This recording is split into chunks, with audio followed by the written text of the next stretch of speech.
আজকের দিনের জন্য পিতা ঈশ্বরের ধন্যবাদ দিই।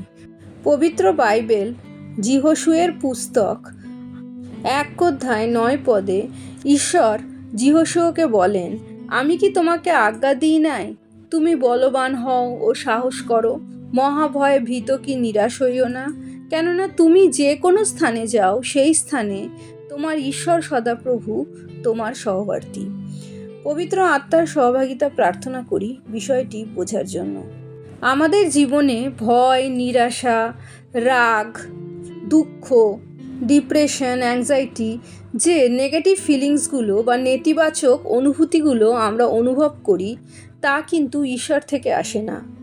যখন আমরা আমাদের পরিস্থিতির জন্য ঈশ্বরের ওপর ভরসা না করি, প্রতিকূল পরিস্থিতির মধ্যে দিয়ে যাওয়ার সময় পিতা ঈশ্বরকে ডাউট করি, সন্দেহ করি, তখন আমাদের হৃদয়ে এই ফিলিংসগুলো, এই অনুভূতিগুলো তৈরি হয়।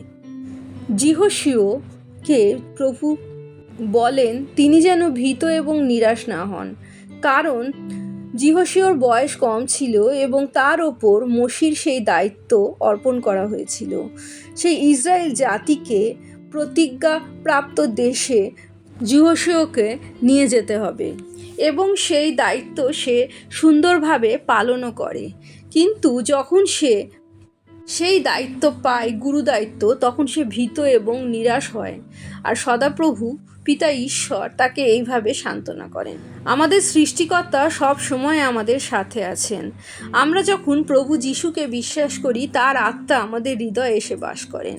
আমরা যে মুহূর্তের মধ্যে যাই না কেন, যে দুঃখ উপলব্ধি আমরা করি না কেন, বঞ্চিত হই, লজ্জিত হই এই পৃথিবীর মানুষের দ্বারা, তখন আমাদের এই অনুভূতিগুলোর সৃষ্টি হয়, আমাদের রাগ হয়, আমাদের দুঃখের অনুভূতি তৈরি হয়, নিরাশ হয়ে পড়ি, আমরা ভয় পাই আমরা। কিন্তু আমরা জানি যে পবিত্র আত্মার মন্দির হলাম আমরা। তাই আমরা যে অনুভূতির মধ্যে দিয়ে যাই, আমাদের ঈশ্বরও সেই অনুভূতি অনুভব করছেন, আমাদের কষ্ট বুঝছেন, আমাদের প্রত্যেকটা মুহূর্ত জীবনের তিনি আমাদের সাথে আছেন।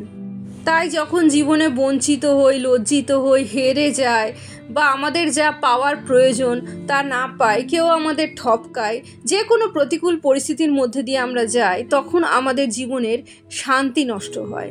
প্রভু যিশু তাই বলেন, হে পরিশ্রান্ত ও ভারাক্রান্ত লোক সকল, আমার নিকটে আইসো, আমি তোমাদিগকে বিশ্রাম দেব।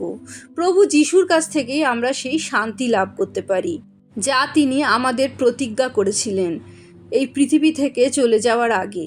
তিনি বলেছিলেন, শান্তি আমি তোমাদের কাছে রাখিয়া যাইতেছি, আমারই শান্তি তোমাদিগকে দান করিতেছি। জগৎ যেরূপ দান করে আমি সেরূপ দান করি না।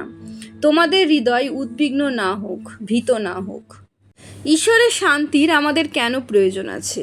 আমরা রেগে থাকলে, আমরা নিরাশ হলে, আমরা দুঃখিত হলে, আমরা ভীত হলে যে ফিলিংসগুলো আমাদের জীবনে তৈরি হয়, সেগুলো তৈরি হয় যখন আমরা ঈশ্বরকে বিশ্বাস করি না। অর্থাৎ আমরা ঈশ্বরকে বিশ্বাস করছি না, ডাউট করছি, সন্দেহ করছি। তখনই আমাদের জীবনে প্রবেশ করে শয়তান। শয়তান যে এই রকম পরিস্থিতির অপেক্ষাতেই থাকে, যখন পিতা ঈশ্বরের বিরুদ্ধে, প্রভু যিশুর বিরুদ্ধে আমাদের হৃদয়ে সে নানা রকম কল্পনা, নানা রকম চিন্তা স্থাপন করতে পারে, যা ঈশ্বরের মনোনীত নয়, যা ঈশ্বরের পরিকল্পনা নয়। সেই সকল কাজ ঈশ্বরের বিরুদ্ধে আমরা করে ফেলি, পাপ করে ফেলি, যখন আমাদের মনে শয়তান নানা রকম চিন্তা স্থাপন করে। কেউ আমাকে বঞ্চিত করলে আমরা তাকে ক্ষমা করি না, যেমন ঈশ্বর বলেছেন, তখন আমরা দুঃখিত হই, রাগ হয় আমাদের, আর সেই অনুভূতিগুলি পরবর্তীকালে আমাদের তার বিরুদ্ধে কোনো পাপ করতে বাধ্য করে। এই ঘটনা নতুন নয়, মনুষ্যজাতির চরিত্রেই তাই আছে। পুরাতন নিয়মে আদি পুস্তকে আমরা দেখি, যখন ঈশ্বর সদাপ্রভু কয়িনের উৎসর্গ গ্রাহ্য করেনি, বরং হেবলের উৎসর্গ গ্রাহ্য করেছিলেন, তখন কয়িন কী পদক্ষেপ নিয়েছিল? কয়িন ঈশ্বরের কাছে দেখাতে চেয়েছিলেন যে তিনি কি করতে পারেন, তার হাতের কাজ তিনি ঈশ্বরের কাছে উৎসর্গ করেছিলেন। আর হেবল তার বাধ্য হয়েছিলেন, যেমন ঈশ্বর আদম হবার পাপের জন্য প্রথম বলি উৎসর্গ করেন এবং সেই পশু চামড়া দিয়ে আদম হবার পাপ আবৃত্ত করে, তাদের আবৃত্ত করেন, ঠিক সেই অনুযায়ী হেবল তার বলি উৎসর্গ করেছিলেন এবং তা উৎসর্গ করেছিলেন সদাপ্রভুর কাছে এবং সদাপ্রভু তাতে প্রীত হয়েছিলেন। কৈনের উৎসর্গ গ্রাহ্য হয়নি বলে কৈনের রাগ হয়েছিল, আর তার সদাপ্রভু চোখ এড়িয়ে যায়নি। তাই সদাপ্রভু বলেছিলেন, তাহাতে সদাপ্রভু কহিনকে কহিলেন, তুমি কেন ক্রোধ করিয়াছ? তোমার মুখ কেন বিষণ্ণ হইয়াছে? যদি সদাচরণ করো তবে কি গ্রাহ্য হইবে না? আর যদি সদাচরণ না করো তবে পাপ দ্বারে গুড়ি মারিয়া রহিয়াছে, তোমার প্রতি তাহার বাসনা থাকিবে এবং তুমি তাহার ওপরে কর্তৃত্ব করিবে। আর আমরা দেখতে পাই এই রাগ, এই বিষণ্ণতা কৈনকে তার ভাইকে হত্যা করতে বাধ্য করে। পাপ তার ওপর কর্তৃত্ব করে, সে পাপের কবলে পড়ে। কিন্তু ঈশ্বরের অনুগ্রহ তখনও লক্ষণীয়।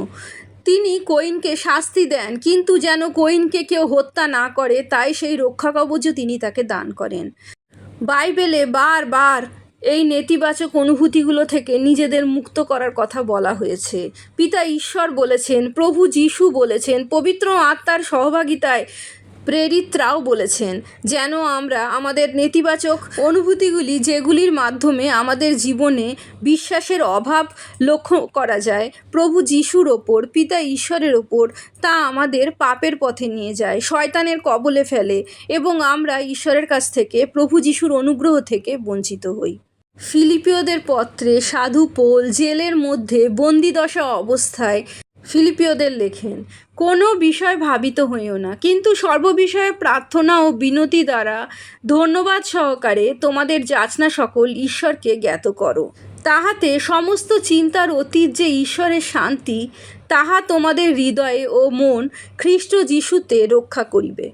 আমাদের জীবনের প্রতিকূল পরিস্থিতির জন্য যখন আমাদের হৃদয়ে শান্তি বিঘ্নিত হয়, তখন সেইখানে এই নেতিবাচক বা নেগেটিভ ফিলিংসগুলো, রাগ, নিরাশা, উদ্বিগ্নতা, অ্যাংজাইটি, ডিপ্রেশন বাসা বাঁধে। আর তার থেকে রক্ষা পাওয়ার একমাত্র উপায় হলো প্রার্থনা। আমরা কীরকম অনুভব করছি, কীরকম দুঃখ পাচ্ছি, কারো বিরুদ্ধে, আমরা অবশ্যই তা প্রভু যীশুর কাছে আনতে পারি, পিতা ঈশ্বরের কাছে আনতে পারি। তিনি আমাদের পরিস্থিতি জানেন, তিনি এই পৃথিবীর ওপর দিয়ে হেঁটেছেন, আমাদের প্রতিকূলতা, সীমাবদ্ধতা তিনি জানেন। আমরা যখন ধন্যবাদের সাথে তার কাছে কিছু চাই, তিনি সবথেকে প্রথমে আমাদের হৃদয়ের যে শান্তি এই প্রতিকূল পরিস্থিতির জন্য হারিয়ে গেছে তা ফিরিয়ে দেন। আর যখন আমরা সেই শান্তি ফিরে পাই, যদি আমাদের প্রতিকূল পরিস্থিতির জন্য কোনো মানুষ দায়ী হয়, তাকে আমরা ক্ষমা করতে পারি। যদি আমাদের রোগ অথবা আমাদের নিজেদের কোনো সমস্যা আমাদের জীবনে প্রতিকূল পরিস্থিতি সৃষ্টি করে, তার সাথে লড়াই করার ধৈর্য আমরা পাই পিতা ঈশ্বরের কাছ থেকে। তিনি শুধু যিহোশীয়কে প্রতিজ্ঞা করেননি, প্রত্যেকটা খ্রিস্ট বিশ্বাসী, প্রত্যেকটা মানুষ যে বাইবেল পড়ে প্রভু যীশুকে বিশ্বাস করে সে আব্রাহামের সকল প্রতিজ্ঞা, বাইবেলের সকল প্রতিজ্ঞা প্রাপ্ত হয়েছে। তাই পিতা ঈশ্বর প্রত্যেকটা মুহূর্তে তার সাথে আছেন এবং প্রভু যীশু যেমন সকল যুদ্ধে সে ক্রুশে জয়যুক্ত হয়েছে, প্রভু যীশুর নামেও আমরাও জীবনের প্রত্যেকটা যুদ্ধে, প্রত্যেকটা প্রতিকূল অবস্থার ওপরে, প্রত্যেকটা রোগের ওপরে, দারিদ্রতার উপরে জয়যুক্ত হতে পারি। প্রভু যীশুর জয় হোক।